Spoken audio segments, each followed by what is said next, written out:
नहीं ओडिशा तो आशा रहा स्वाभाविक कारण एठू 20 जन जाइछन्ति बीजेपी जोरा केंद्र सरकार करने मोदी की सहज है ना असुविधा होता मुझे सहित किंतु केंद्र सरकार चलाइए जो मान सहायता बेसी दरकार पड़ा बर्तमान मिलित सरकार ना एनडीए सरकार से होती बिहार और आंध्र प्रदेश तांकों बजेट व्यवस्था किंतु ओडिशा प्रति गोटे इग्नोर करें ना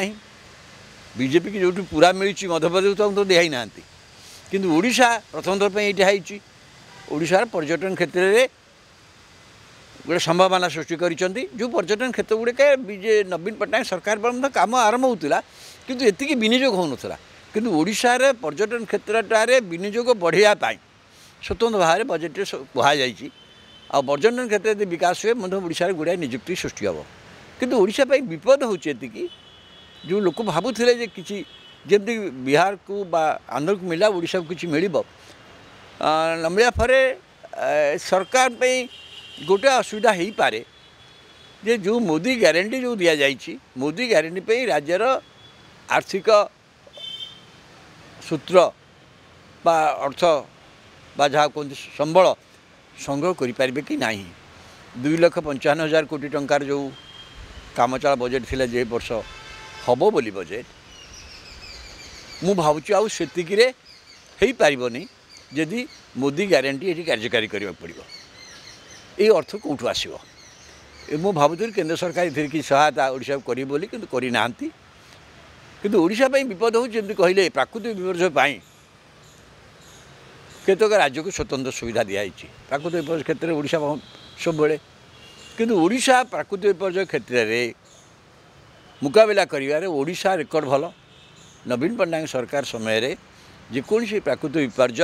ओडिशा रे भल भाव में मुकाबला होती जीरो काजुआलिटी होती तेणु ओडिशा रे प्राकृतिक विपर्यय जोगु बहुत क्षयक्षति घटुची ता रोकी जाइए तेणु सेटा पूर्व सरकार से भाव में किसी भित्तिभूमि करी संभव हो तेणु ओडिशा आउ जरूरी आवश्यक यहाँ नुहे बोली बोधे केंद्र सरकार भावी द्वितीय कथा है ओडिशा चिंतित टिके हो आंध्र प्रदेश को जो सहायता दिखाई पोलवरम जी गोटे जातीय प्रकल्प ताकू कंप्लीट करने सहायता दिखाई किंतु सेटा कंप्लीट हेले ओडिशार 5-7टी गाँ जलमग्न हम एतिरे ओडिशा संघाते बहुत बड़े आपत्ति उठे यार एपर्यंत समाधान होना ए दिगरे मुझे जानी केंद्र सरकार राज्य सरकार कौन कथा करेंगे आंध्र प्रदेश सरकार को कौन कहे पोलवरम कंप्लीट हेले ओडिशार जो क्षति हम तार किए भरणा कर एक द्वितीय कथा हूँ